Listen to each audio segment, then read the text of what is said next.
Bonjour, bonsoir à tous, vous qui regardez les vidéos, que ce soit le jour ou la nuit, ici DVD Pro Catch, et aujourd'hui on va terminer avec le tout dernier CD de la ROH, donc oui, le tout dernier de la Ring of Honor, et quoi demander de mieux que de vous montrer celui de The Aerial Assassin, donc Will Ospreay.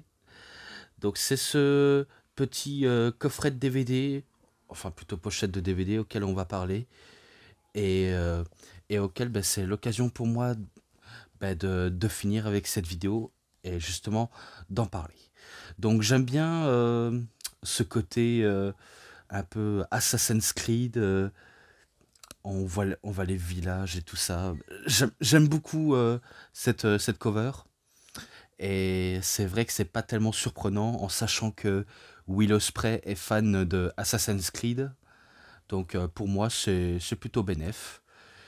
Et comme vous le saviez, il y a deux DVD à l'intérieur. Et il y a les images.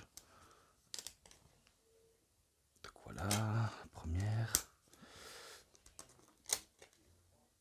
La deuxième. Et on passe vers l'arrière. Donc voilà. Et justement, on va parler tout simplement du premier DVD avec le premier match. Et dans le premier match, on pourrait dire que c'est entre guillemets les débuts de Will Ospreay à la Ring of Honor.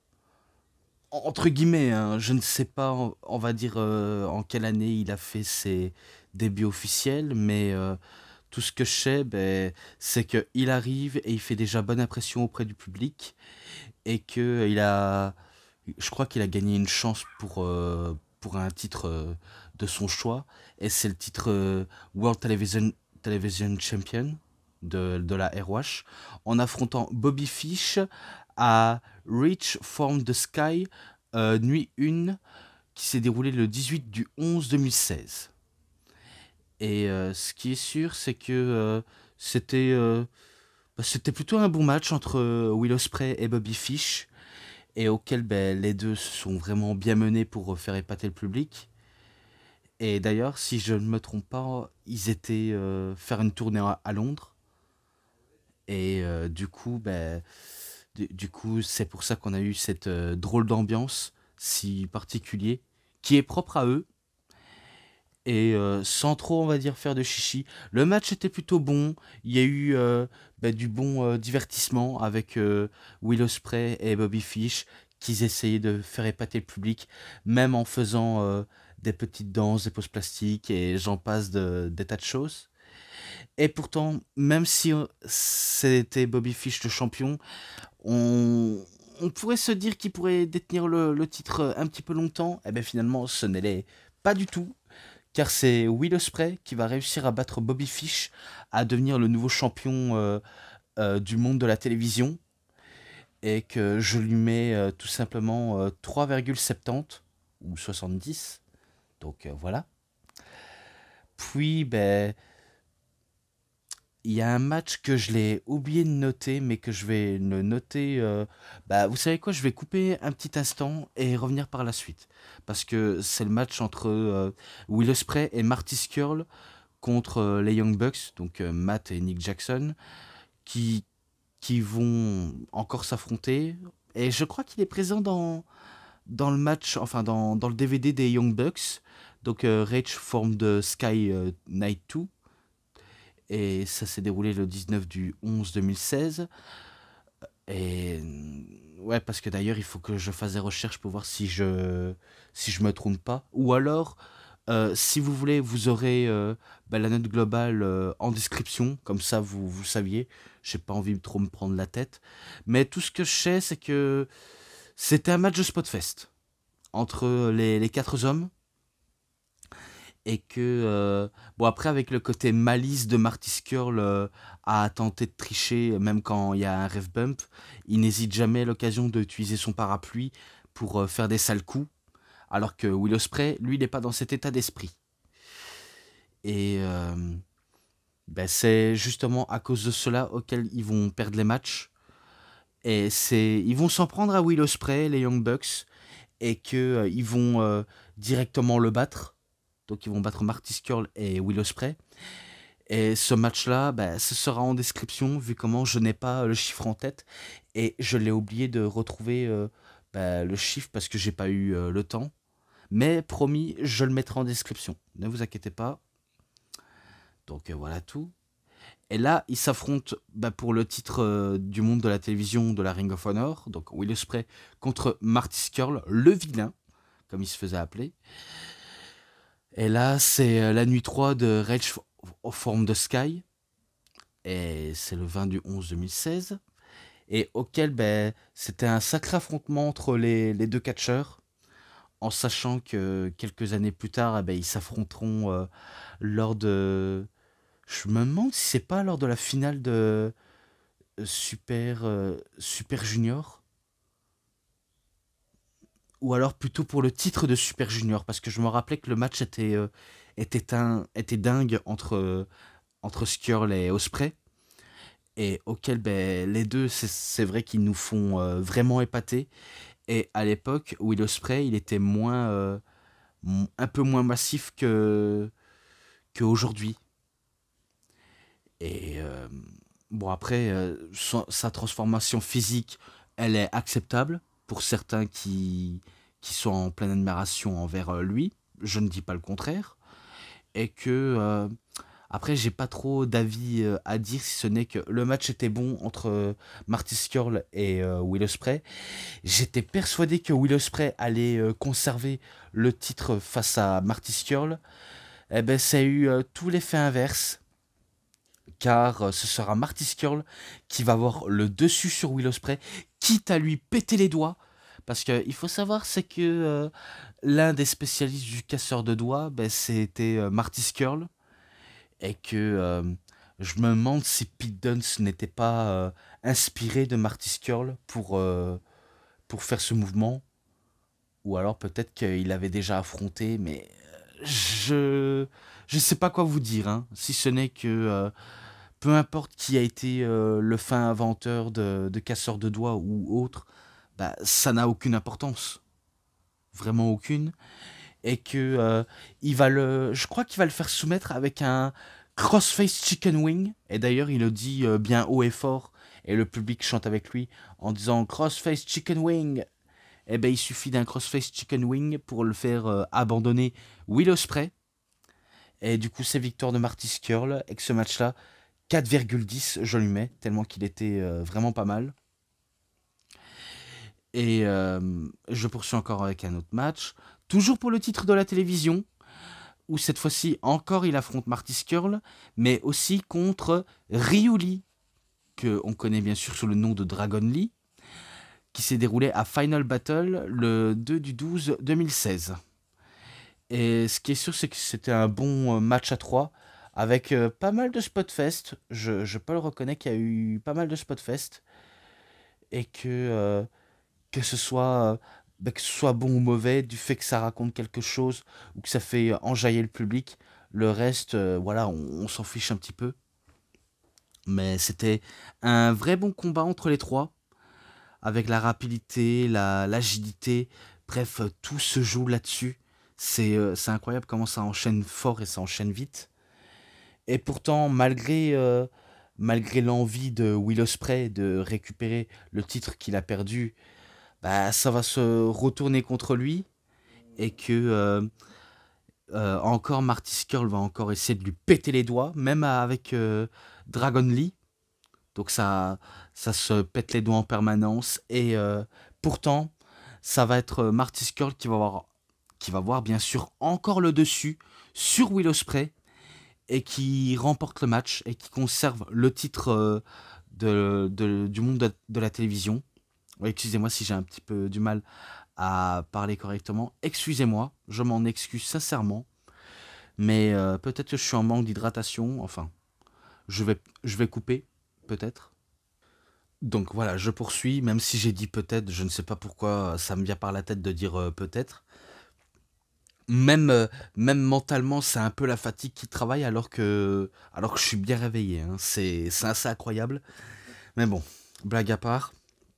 Et assez de jugeote pour tout cela. Si ce n'est que encore un match à 3 entre Ospreay contre Dragon Lee et contre Kushida, mais qui s'est déroulé à ROH TV, bah, le numéro 279 ou 279, si c'est bien le bon compte, qui s'est déroulé le 4/12/2016.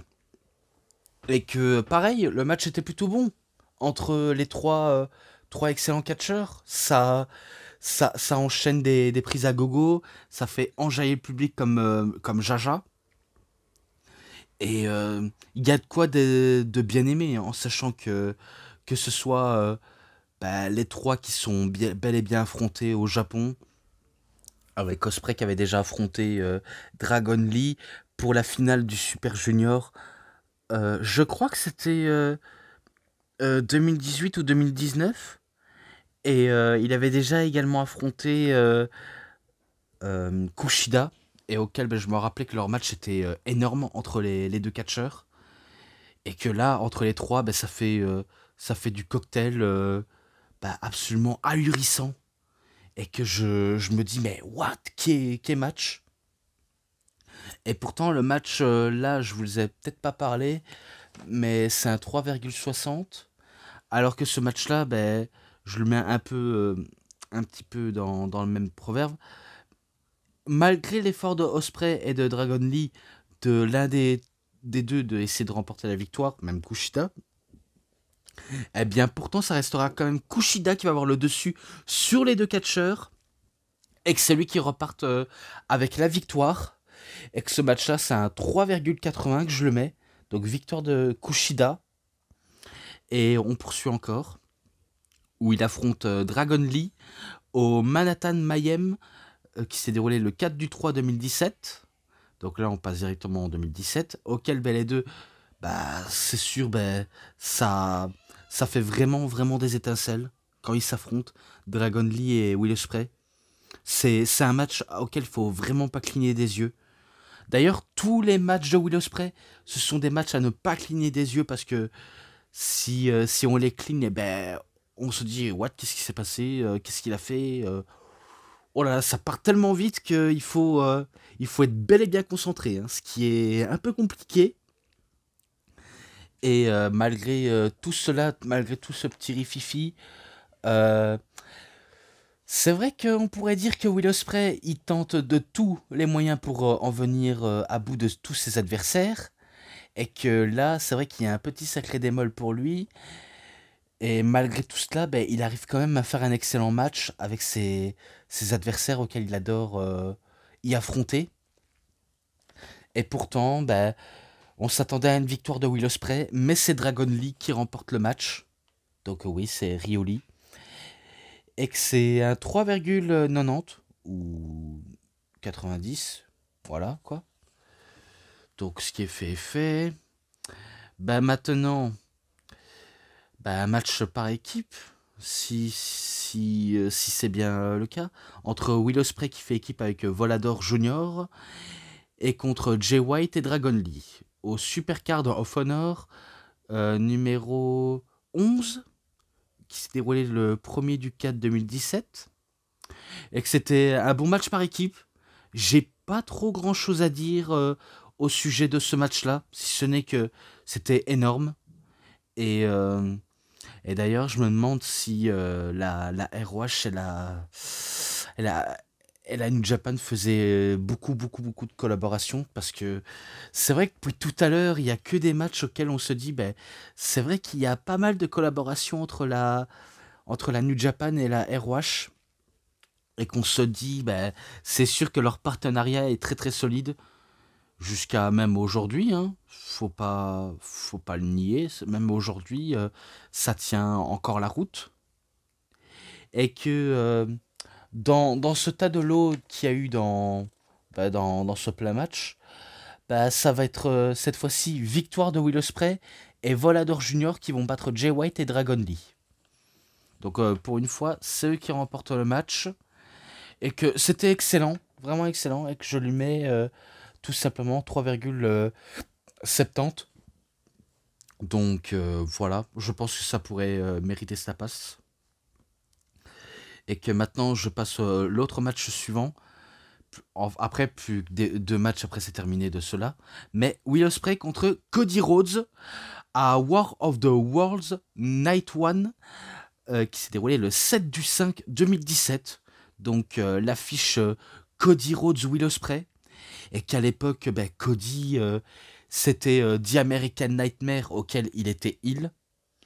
Et que je trouve qu'il se débrouillait plutôt très très bien en heel. À l'époque, il était pas blond, donc il s'était pas teint les cheveux en blond, il était pur brun de manière très naturelle.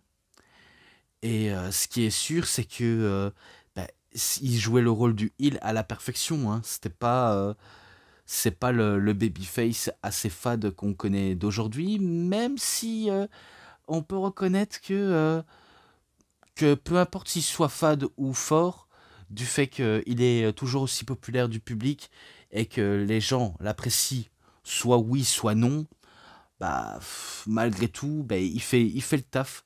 Qu'on l'aime ou qu'on le déteste, il faut le reconnaître qu'il fait du super boulot.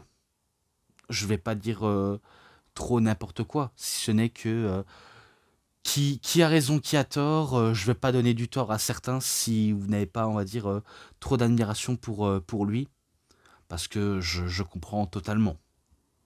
Donc voilà. Et pourtant, le match très très bon entre les deux hommes. Vraiment, je n'ai pas d'autres avis négatifs à dire.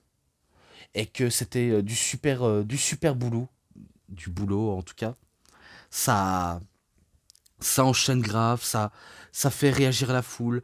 Et t'as Cody Rhodes qui provoque même le public. Alors que Will Ospreay, lui, ce qui est divertissant, c'est son catch très aérien. Mais est-ce que c'est suffisant pour faire chuter The American Nightmare? Eh bien, pas du tout. Car au climax du match, ce sera Cody Rhodes qui va le sécher avec le Disaster Kick. Et puis en terminer avec son fameux Crossroads pour la victoire. Donc victoire de Cody Rhodes, c'est un 4,20 pour ce match-là. Et maintenant, le dernier du DVD 1, auquel le Clan Chaos contre le Bullet Club. Donc Will Ospreay avec Hiroki Goto et également avec les RPG Vice qui se faisaient appeler The Roppongi Vice, si je ne me trompe pas. Donc Trent Barreta qui se faisait uniquement appeler Beretta et Azucar Rocky Romero contre également le Bullet Club, The Elite, The Bang The Elite, The Nightmare Elite, bref, tout ce qui est en rapport avec le Bullet Club, Cody Rhodes, Eggman Adam Page et les Young Bucks, Matt Jackson et Nick Jackson. À War of the Worlds Nuit 2, le 10 du 5 2017.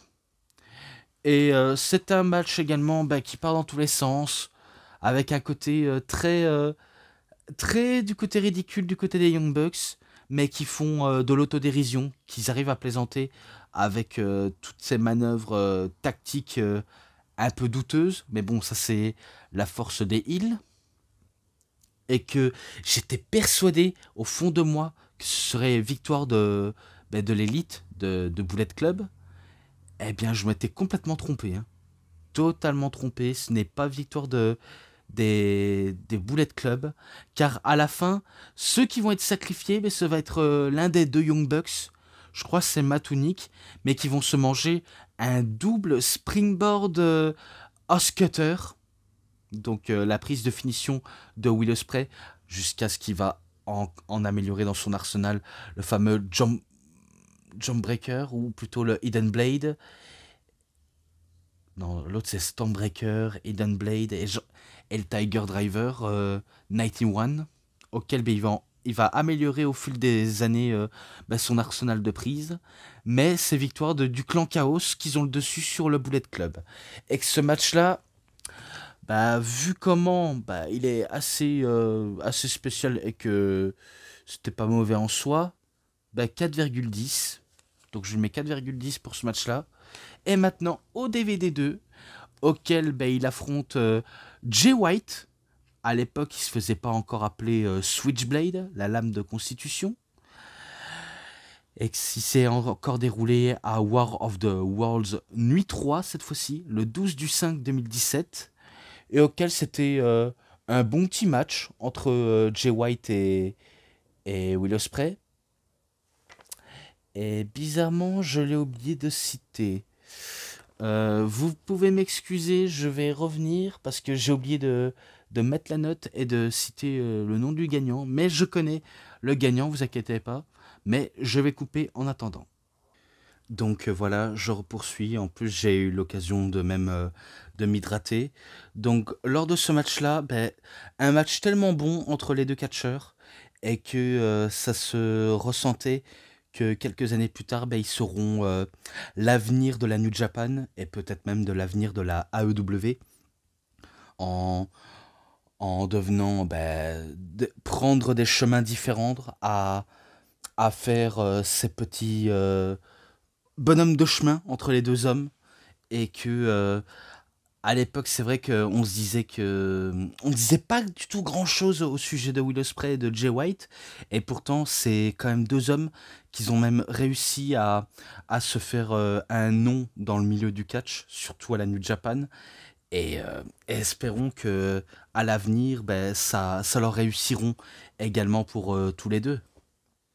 Mais ce qui est sûr, c'est que le match sera remporté par Will Ospreay qui va le battre Jay White avec un euh, springboard Oscutter. Donc pour la victoire. Et à la fin, preuve de respect entre Jay White et, euh, et Will Ospreay. Et pour ça, bah, vu comment le match était plutôt bon, même s'il était court, mais très bon, je lui mets un 4,5 quoi. Vu comment j'ai bien adoré le match. Et là, bah, maintenant, bah, on passe encore à un autre match à plusieurs entre le clan Chaos contre Hiroshi Tanahashi et The Addiction. Donc pour ROH TV épisode 300 qui s'est déroulé le 14 du 5 2017. Donc Will Ospreay, Hiroki Goto et Gedo. Et dans le Addiction, bah, comme j'ai dit, il y a Hiroshi Tanahashi, mais avec Christopher Daniels et Frankie Kazarian. Auquel bah, le match était plutôt sympa. Sympa mais sans plus. Donc il était vraiment bon. Et pourtant, malgré qu'ils étaient presque sûrs d'avoir la victoire, bah, ça va être victoire bah, de Tanahashi et de Chris Daniels et Frankie Kazarian, quoi. Donc ça va être victoire de eux. Et que c'est 3,60. Donc c'est tellement dommage pour le clan Chaos. Mais bon, c'est comme ça, on ne sait rien faire grand-chose. Et là, ben, match à 6 pour les titres à 6 de la Ring of Honor, donc Six-Man Tag Team Championship. C'est l'équivalent du titre trio, mais bon, vous avez compris ce que je voulais en venir.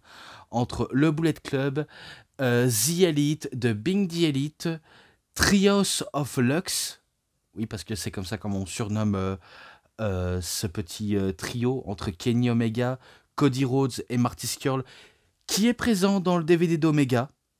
Et je me demande s'il n'est pas présent dans le DVD de Cody et de Marty Scurll. Je n'en ai aucune idée. Mais ce qui est sûr, c'est qu'il y a Kenny Omega, Cody Rhodes, Marty Scurll contre le clan Chaos, Will Ospreay, Toru Yano et Yoshihashi. Qui s'est déroulé à Global Wars Nuit 2. Et c'est le 13 du 10 2017. Et auquel bah, ce match-là, je l'ai déjà cité et que ça partait tellement dans tous les sens. Tu te demandais, mais what the fuck, mais c'est quoi ce bordel? Pourquoi, pourquoi tout part en couille? Pourquoi les Young Bucks, Hangman Page, ramènent aussi pour, euh, pour les 10 chaussures en pleine figure? Et après, t'as même les Babyface qui font pareil. Et qu'après cela, bah, l'arbitre renvoie tout le monde au vestiaire. Donc, c'est assez loufoque. Si je puis dire, c'est vrai que c'est assez loufoque à regarder. Et que, bon après, faut pas déconner, hein. Même si Will Ospreay, Yoshihashi sont très bons, Toru Yano, lui, il est plus dans le côté comique. Et pourtant, celui qui va servir de bouc émissaire, ce sera Toru Yano, qui va perdre contre The, the, trio of, the Trios of Lux. Donc, le trio luxueuse, quoi, du Bullet Club The Elite, avec un Crossroads ou plutôt un One Wing Angel, ou j'en passe d'autres, du fait que c'est eux qui remportent le match. Et ce match-là, c'est un 3,50. Donc voilà tout. Je passe encore à l'autre match. Encore le clan Chaos, mais cette fois-ci contre le Suzuki Gun. Donc un groupe dirigé par Minoru Suzuki. Et qu'il a avec lui les Killer Elite Squad. Donc les Killer Elite Squad, il s'agit tout simplement de Lance Archer et de Davey Boy Smith, le British Bulldog, donc junior, Harry Smith. Donc le fils de British Bulldog Davey Boy Smith Senior. Donc celui qu'on connaissait à la WWE sous le nom de D.H. Smith, ou plutôt David Hart Smith, dans la Hart Dynasty avec Tyson Kidd et Natalia. Et ça, les anciens devineront de ce que c'est. Eh bien, il avait fait équipe avec Minoru Suzuki, Lance Archer, même un temps quand il y avait Shelton Benjamin, et quand il y avait des tas d'autres personnes qui se ralliaient à la cause de Minoru Suzuki. Et du côté du clan Chaos, eh ben, ça change pas. Will Ospreay, Toriano et Yoshihashi pour Global Wars Nuit 3, le 14 du 10 2017. Et c'était du gros bordel. Que du gros bordel. Je n'ai pas d'autres mots à dire, ce n'est que c'est du gros bordel. Et que après, ça va s'enchaîner dans le côté pur technique, dans le chain wrestling. Et après, ça part quasiment dans tous les sens, dans toutes les prises. Et malheureusement, ce sera pas victoire des Suzuki Gun, ce sera victoire du clan Chaos sur le Suzuki Gun. Donc, victoire d'Ospreay, Yano et Hashi. Et ce match-là, c'est un 3,40. Et je le mets cela comme cela. Donc, voilà tout. Et là, maintenant, il affronte Flip Gordon, donc en 1 contre 1, à Global Wars Nuit 4, et qui s'est déroulé le 15 du 10 2017, auquel c'est sûr qu'avec les deux, ça va s'enchaîner des flips à gogo, et des flips à gogo, en veux-tu, en voilà, tu es bien servi, j'espère que tu dégustes très bien, en enchaînant, ça enchaîne grave, et ça s'arrête pas jusqu'à ce que ça va se terminer avec une victoire de Will Ospreay qui va battre Flip Gordon et que c'est 3,40. Donc je crois que c'est bon, que j'ai pas besoin de trop en dire. Et puis à Final Battle le 15 du 12 2017, il affronte Matt Taven qui dirigeait le groupe Kingdom de la Ring of Honor. Et que les deux s'affrontent. Et pareil, c'était plutôt pas mal entre Matt Taven et Will Ospreay. Et d'ailleurs, je me demande à l'heure actuelle où sont passés les Undisputed Kingdom. Parce que c'est vrai que depuis que ça s'est soudé en The Repong, enfin le Paragon avec Adam Cole, Roderick Strong et Kyle O'Reilly, c'est vrai qu'on se demande où est-ce qu'ils sont passés depuis ce temps-là. On dirait qu'ils sont portés disparus, Mike Bennett et Matt Taven, quoi. On dirait qu'ils sont portés disparus et qu'on n'entend plus du tout aucune trace d'eux. Ils sont aux abonnés absents. C'est comme si ils ont quitté la compagnie sans jamais donner d'explication. Et que c'est assez bizarre. Et pourtant, Matt Taven, il sera un peu le petit exploit de la Airwash, sans être la grosse figure de proue, mais il a quand même fait sa bonne marque. Et j'étais persuadé que ce serait victoire de Will Ospreay, mais vu comment Matt Taven était bien entouré de ses sbires de Kingdom, je le voyais pas forcément perdant sur certains aspects, si ce n'est que s'il y aurait une surprise, je dirais why not, pourquoi pas.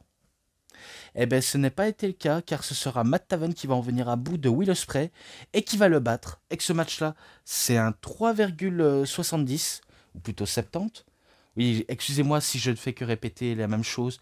70, 70, 80, 90, 90. Après, il faut m'excuser car c'est mon côté belgitisme qui parle de moi. En même temps, il faut que il faut que vous sachiez que c'est plus fort que moi, que je n'ai pas forcément envie de faire trop, comment dire, en faire trop des tonnes, si ce n'est que je dis ce qu'il fallait dire. Mais voilà. Là maintenant, ben, il affronte Jay Lethal pour le titre du monde de la Ring of Honor à Death Before Dishonor le 28, enfin le 9, non, qu'est-ce que je raconte, le 28 du 9 2018, et auquel ben, les deux, Jay Lethal et Will Ospreay, ils se sont déjà affrontés, mais pas quand il y avait le titre en jeu. Je crois que c'était ça l'histoire de leur affrontement, car ils sont affrontés, et que c'était bah, Jay Lethal qui avait le dessus sur Will Ospreay. Est-ce que Will Ospreay aura le dessus sur Jay Lethal? Bah, spoiler, non. Car en sachant que Will Ospreay n'a jamais été champion de la Ring of Honor, si à l'heure actuelle il pourrait devenir, eh ben, il le pourrait. Mais pour l'instant, on n'en sait pas beaucoup plus. Eh bien pareil, ça s'est enchaîné que des bonnes combinaisons entre Jay Lethal et Will Ospreay, et le match était énorme.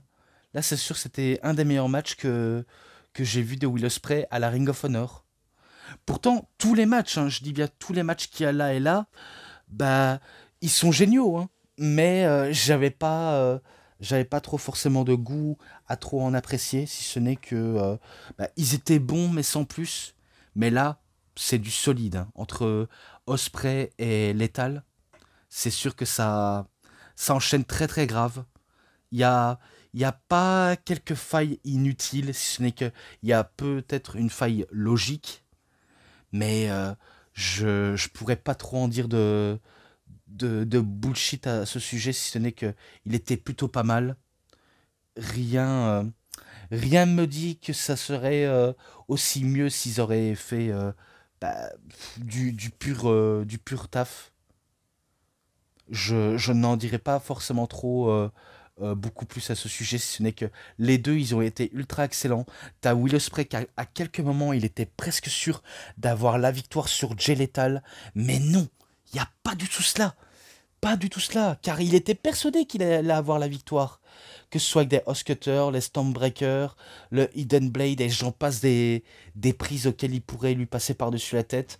Mais Jay Lethal, qu'il arrive à l'avoir avec sa fameuse combinaison fatale et tentative de létale injection, et pourtant c'était contre de deux, donc la première n'allait pas passer, jusqu'à ce que Will Ospreay va peut-être un peu commettre une erreur, et de se faire bah, avoir comme un bleu, et que là, Jay Lethal, il va vraiment décider à en finir avec sa létale injection cutter, pour en finir avec Will Ospreay. Donc vous avez compris, c'est victoire de Jay Lethal, et que c'est un 4,50. Donc voilà, c'était du pur bonheur, uniquement du pur bonheur. Et maintenant, on termine avec le G1 Supercard, donc collaboration entre la New Japan Pro Wrestling et la ROH, qui s'est déroulé le 16 du 4 2019, et que c'était pour le titre du monde de la télévision de la Ring of Honor, et également le titre Never Open Weight, qu'ils étaient tous les deux en jeu. Entre Will Ospreay contre Jeff Cobb, que maintenant on connaît sous le nom de JC Matteo. Et dire que je suis pas fan de ce nom qu'ils ont donné à Jeff Cobb. Je préfère qu'on laisse le nom Jeff Cobb et pas JC Matteo. Et qu'à l'heure actuelle, ben, c'est un laquais de Solo Sikoa. Un peu comme l'était Jacob Fatou, comme les Tonga Loa et Tala Tonga, et même Tama Tonga. C'est vrai qu'il y a pas mal de Tama Tonga et Tala, quoi. Mais le match était énorme. Je me rappelais que je l'avais déjà vu ce show quand c'était encore disponible sur YouTube, et c'était pas en version highlight. Là, c'était du full complet. Je me rappelais l'avoir vu ce show et que c'était énorme entre la New Japan et la ROH qui s'était déroulé. Je crois que il s'était déroulé au Madison Square Garden. Je crois qu'ils ont déjà fait le Madison Square Garden, hein, parce que ils avaient su remplir les salles entre le Madison Square Garden avec ROH et New Japan, qui était quand même un petit exploit pour les deux compagnies. Faut pas le nier que c'était plutôt sympa. Et que dans le match, il y a eu que des enchaînements de prises, que des enchaînements des prises aériennes également. Tout s'est enchaîné, tout est passé ben, au, au-dessus, et qu'on n'a pas le temps de cligner des yeux, comme je vous l'ai dit, et que ça enchaîne, pas le temps de voir tout près. Enfin, si, tout près, oui, mais je veux dire, tout voir de manière très clean, c'est vrai que c'est assez compliqué de le voir ben, un peu ralentir la cadence. Et malgré les efforts de Will Ospreay d'essayer de battre Jeff Cobb avec sa tentative de springboard Oscutter, ça ne passe pas du tout, car même s'il a voulu retenter ce fameux Oscutter, eh bien, Jeff Cobb va l'attraper en vol et il va faire sa prise qu'il appelle the, le tour des îles, donc Tour Island, donc le tour des îles, quoi. Sa prise un peu comme un genre de Power Slam, mais inversé à l'envers. Donc il fait le tour des îles. Et qui bat Will Ospreay. Donc tout simplement, c'est Jeff Cobb qui bat Will Ospreay pour le titre télévision et Never Openweight. Et ce match-là, ben, c'est un 4,5. Je lui mets un 4,5 ce match-là. Et que c'était du pur bonheur. Vraiment. Ça, c'était du pur bonheur. Et maintenant, ben, je conclue avec cette vidéo avec les matchs et l'ensemble. Bah, je le mets 4,20. Pas parce qu'il était pas bon, hein. J'essayais de donner du cœur à propos de ce DVD, mais je crois que ça peut être tout aussi acceptable. Voilà tout. Et que maintenant, j'en ai terminé avec les DVD de la Ring of Honor. Maintenant, il ne reste plus que les DVD de la WWE. Voilà tout. Donc, c'est tout pour cette vidéo de review. C'était DVD Pro Catch, j'espère que ça vous aura énormément bien plu cette vidéo de review. Et si vous l'avez aimé, vous savez ce qu'il vous reste à faire. Likez la vidéo, commentez, partagez, abonnez-vous à ma chaîne et cliquez sur la petite cloche pour avoir plus des notifications et des prochaines vidéos.